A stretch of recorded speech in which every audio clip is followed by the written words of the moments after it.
Dzina la Tate ndi la Mwana ndi la Mzimu Woyera. Amen. Ino ndiyo nthawi yabwino, nthawi imene Mulungu akukomera mtima. Ndipo pepani bambo, ife timati tione Yesu, khumbo la munthu wina aliyense, khumbo la tonsefe ndi limenelo.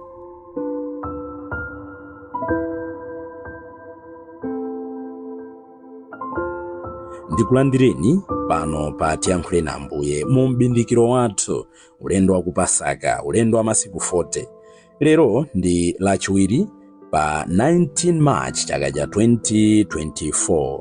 Mu mpingo wathu lero tikukondwerera Yosefu Woyera, mwamuna wa amayi Maria, bambo wa Yesu pansi pano. Tiwafunire abambo onse mu mpingo mwathu amene amagwira ntchito modzipereka, amene amapereka moyo wawo ngati nsembe kumanja awo, monga anachitira Yosefe uja, kuti Yosefe azapanga inspire, azateteza ndi kumawanenera.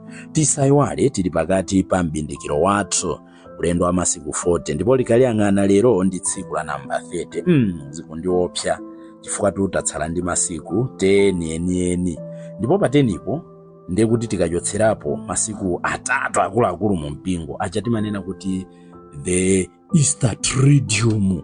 Muona kuti tatsala ndi 7, ndiye kuti tatsala ndi mulungu weniweni, chifukwa technically lachinayi loyera, lachisanu loyera ndi loweruka loyera samawerengedwa kweni ngati nyengo ya Lent. So inde ndi gawo la mulungu woyera, komano mutha kuona kuti tatsala literally ndi 1 week.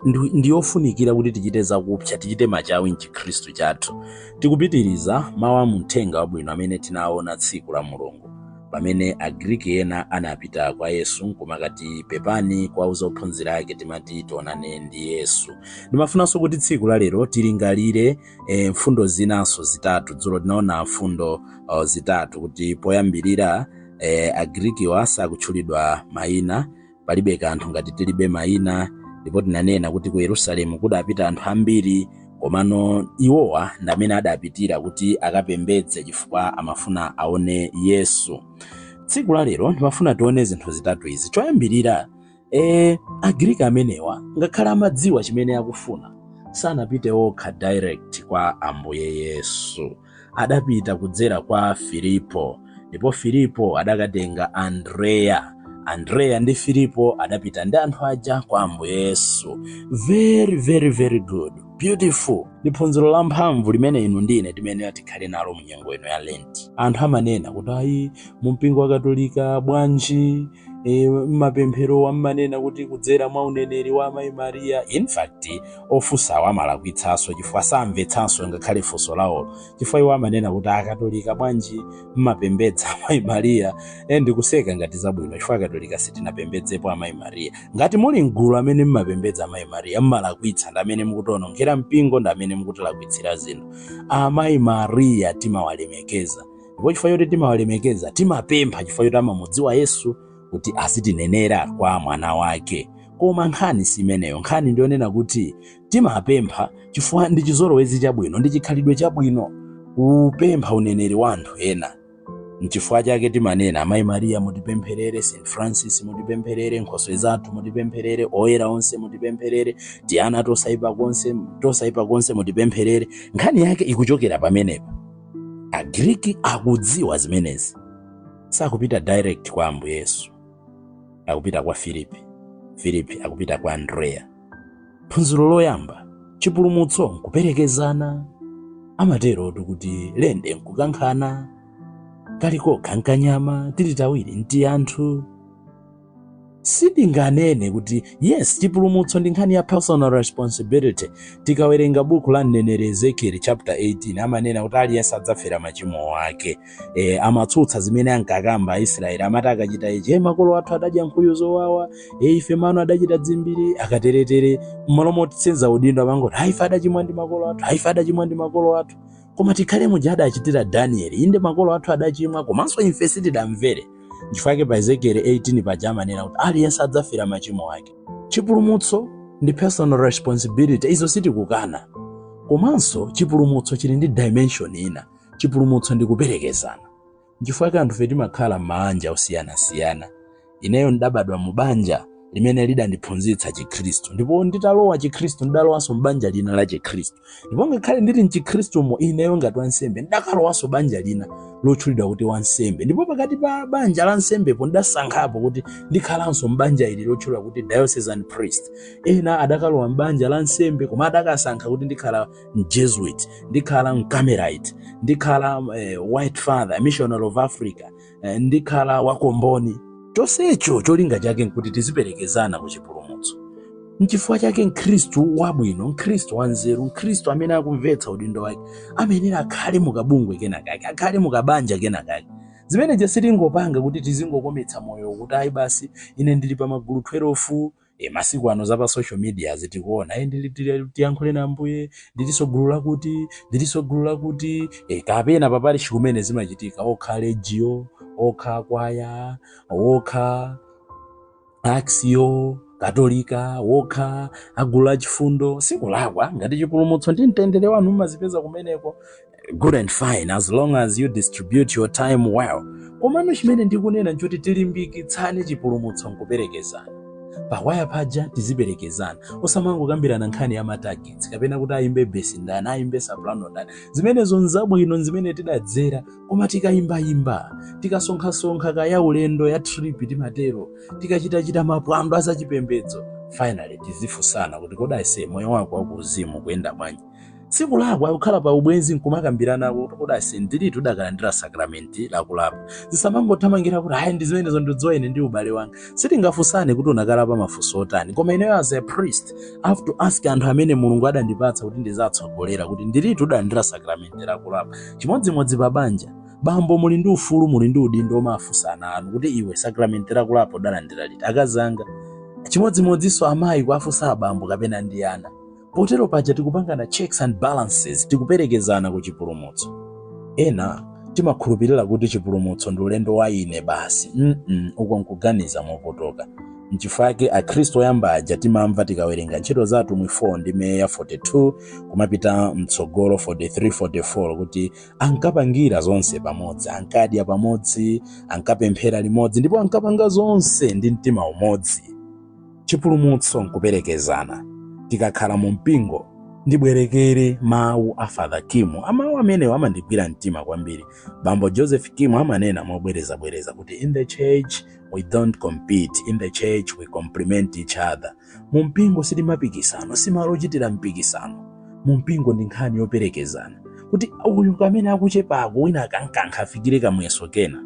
Mwina ine ndikungosoyekera 2 inches kuti ndipeze chipulumutso, inu mukandikankha ntabwino timene ine ndikuyesera kale mu ubwino wanga, mwina ndipeza chipulumutso. Koma paradoxically ambiri timasandutsa ku church ngati malo ochitira mpikisano, so much so that muona kuti maparish ena ngati kwaya A ikuimbira, amene ali kwaya B amachitoka kukhala kumbuyo kwenikweni, koma ndi kuti sazimba kumene kuti azingonyodola nyimbo yamayimba chonje, nyimbo yangomatula angotenga yakwaya kuti ayi. We are not ku church ukachita mpikisano kuti ife atione kuti timadziwa kuvina, kapena ife ansembe ine ndimatha kulalika, ine ndimatha kuseketsa, ine. In the church is all about helping each other to see Jesus. Pepani bambo timati tione Yesu. Filipo adapita kwa Andrea ndi anthu aja ndi Filipo onse adapita kwa Yesu. Kodi chiyambire nyengo ino ya Lent, mwaperekezapo anthu angati kwa Ambuye Yesu? Mwaonetsa anthu angati nkhope ya Ambuye Yesu? Nkuthekatu malo moti ndizatengera anthu kwa Ambuye Yesu, malo moti ndizaperekeza anzanga kwa Ambuye Yesu, malo moti ndizapempha Ambuye Yesu awatsegulire khomo anzanga. Mwina nkutheka ineyo ndamene ndakhala stumbling block, ndakhala ndithu chipsinjo, ndakhala chikhomo chimene chikulepheretsa ena kuti akumane ndi Yesu. Ndiye mwina ndalandira udindo kumphakati, malo moti anthu ndathandize kuti abwerera bwanji m'masakramenti. Ndimangochulukitsa nkhani ya malamulo amene kumapeto kwake ndikuwalepheretsa ena kuti abwerere m'masakramenti. Izi simunapange, komanso izi simunapange. Mwina atokhala kuti zonse amapanga bwino zija timapangana demand, tulo ndi zina zotero munthu akupanga. Koma kuti acheya mphakati kanda treasure, kanda abungwera mphakati, mungomulembera munthu kalata yonena kuti mulandireni ku parishiko, zina afotokoza yekha. Kumakhala tunde hayi mbwere mawa akabwera akanali kumaoda mbwere wiki ya mawa. Munthu kubwera wiki ya mawa ayi inuyo mudzatipeze kumphakati. Munthu mpaka maphunziro kuparishi kudutsa kubweranso chaka china, ayi inuyo kungoti andonyada akhauleka ameneyo. Magazi anthu amene aja akadzafa asanalape, asanatembenuke, asanabwerere, adzakukhalirana adindo amene mwasanduka stumbling block ya anthu ena kuti asalandire Yesu. It could be me as a priest. Mwina munthu mose adayambira bambo timati ndikuoneni. When people they say we want to see Jesus through me, sizotanthauza kuti ine ndapanga substitute Jesus zimene zitizoona tsiku lamawa. Koma nkutheka ndimayamba kudzimva kuona ngati Yesuyo ndineyo. Anthu akabwera kuti tathandize, kandi nansembe anzanga, kandi fa asisteri, whosoever amene Mulungu adatitsogoza kuti tikhale patsogolo potsogolera mbumba yake. Timve kulira kwa anthu kuti anthu sakufuna kuona ife, anthu akufuna kuona Yesu Kristu. Chachiwiri chimene ndimafuna tisinkhesinkhe tsiku la lero nchonena kuti Agrikiwa sanaloyambayi kukumana ndi Yesu, sanaloyamba kufuna kuona Yesu. Tikawerenga mawu a Mthenga Wabwino, kalata makamaka mthenga wa Luka 23 ndime ya 13, 14, 15, 16 mpaka kufika 17, timamva za Herode amene amafuna kuona Yesu. Akuti Yesu kubwalo la milandu. Tiwerenge pamene Pilato adamva zimenezi, adafunsa kuti kodi munthu uyu ndi wa ku Galileya? Tsono atamva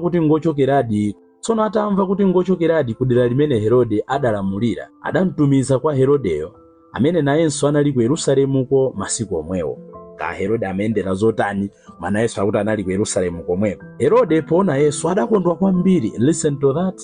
Akukondwa chifukwa chachani? Chifukwa ankava za iye, mwakuti kwa nthawi yayitali ankafuna atamuona, ankayembekeza kuti aone Yesu akuchita zozizwitsa. Herode adamfunsa mafunso ambiri, koma Yesu sadamuyankhe kanthu. Mukuimva nkhani abale, tikunena kuti ife tifuna tione Yesu, ndiye tidzifunse kuti tifuna timuone pa zifukwa zanji. Agriki awa sananene kuti akumufunira chani Yesu, komano their wish was granted through Philip and Andrew.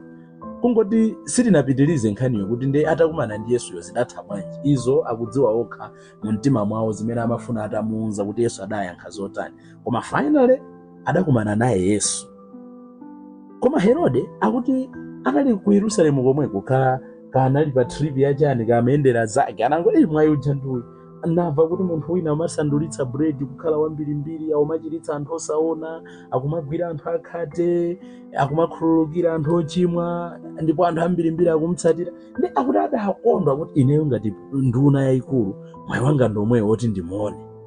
Ndi akuti atangomva kuti Yesu ali kumeneko adakondwa kwambiri, ndipo ankayembekeza kuti aona zozizwitsa, aona china chake, ndidzionera ndekha kupanga miracle ina yake.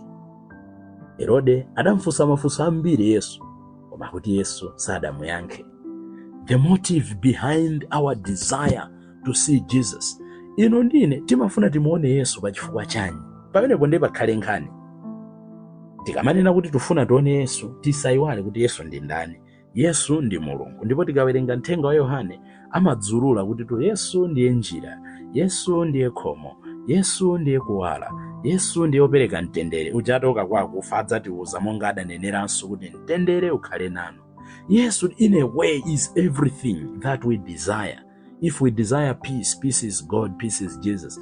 If we desire justice, Yesu ndiye opereka chilungamo. Chilichonse chimene timachilakalaka kandi mtenderewo wa mu mtimawo, Yesu ndiye opereka. So pamene tunena kuti tufuna tione Yesu, indirectly monga amanenera Victor Franklin, ndiye kuti tosefe tilindikena kake kamene timalakalaka. Amfene tusosakasaka chimwemwe tizionanso tsiku lamawa, timakachisaka chimwemwe molakwika m'malo mochisaka kwa Yesu. So Herode pamene adamfunsa mafunso Yesu ambirimbiri, akuti Yesu sadamuyankhe kanthu. Amadziwa kuti awa akufunsa zombwambwana, awa akufunsa zopeperawo, awa akungofunsa ncholinga yoti afuna anthu awatame, anthu awaonere, monga amachitira ma student ena akakhala mklasi. Mwina mphunzitsi amatha kunena kuti student amene azipanga class participation, azifunsa mafunso, azionetsa interest, ndizimuonjezera ma marks, amatero ena kuti alese akhala ndi 5% ya class participation. Ndiye mapeza ma student ena kuti angoonetsa kuti mklasi mwalimo kapena utenga gawo, amafunsa mafunso ambwerera, mafunso opanda ntchito. Herode amafunsa mafunso ogona, mafunso opepera, koma deep down cholinga chake chimene amafuna amuonere Yesu chinali cholakwika. N'chifukwa chake tamva kuti Yesu sadamuyankhe mpang'ono pomwe. Inu ndine yakwana nthawi yoti tidzifunse kuti timafuna timuone Yesu pa chifukwa chanji. Kodi tili ndi zifukwa zabwino zofuna kumuonera Yesu, kapena ndi zifukwa zongofuna kuti basi ndisangalale, basi nditchuke? Mwina tikuyitalikitsa nkhani tifupikitse motere. Inu amene mmafuna promotion kuntchito, mmayifuna chifukwa chachani? Ena mwina angofuna promotion kuti ine nkadzangofika pa udindo wa general manager apa auje tsiku lomwelo amene aja ndidzachotsa ntchito. Ndi Yesu amangoti yang'ana, samayankha request yathu. Amadziwa kuti promotion imene tikufuna tungofuna tikazozire anzathu. Ndale zimene akufunawo angofuna akazozire anzawo, kapena udindo amene akufunawo angofuna akazozire anzawo. Ena mwina takhala tikudwala tikumpempha Ambuye kuti tifuna tichire. So Jesus is asking us, asanatichewukire kuti ufuna utachira nde uzikatani. Chifukwa ena tufuna tichire tikabweze zimene mwina ena adatichitira. Ambuye Yesu sadamuyankhe Herode. Munthu amene akupita kwa Ambuye Yesu ndi zolinga zolakwika. Tikawerenga kalata ya Yakobe mutu wa 4 ndime ya 1. Akunena kuti 1 ndi 2 mpaka 3. Kodi nkhondo zimachokera kuti kukangana pakati panu, zimachokera kuti kodi suja zimachokera kuzilakolako zanu zathupi zimene zimachita nkhondo mwa inu. Nde pa verse 2 akunena kuti mumalakalaka zinthu koma zimakusowani. N'chifukwa chake mumaphana, mumasirira zinthu koma simungathe kuzipeza.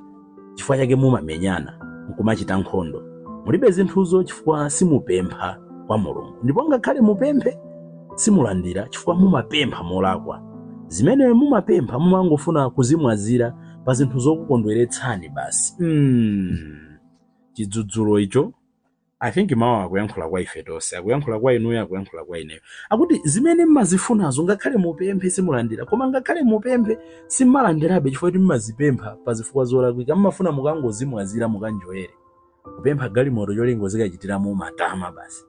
Kupempha monga ndanenena promotion kuti basi ena ave mbebe.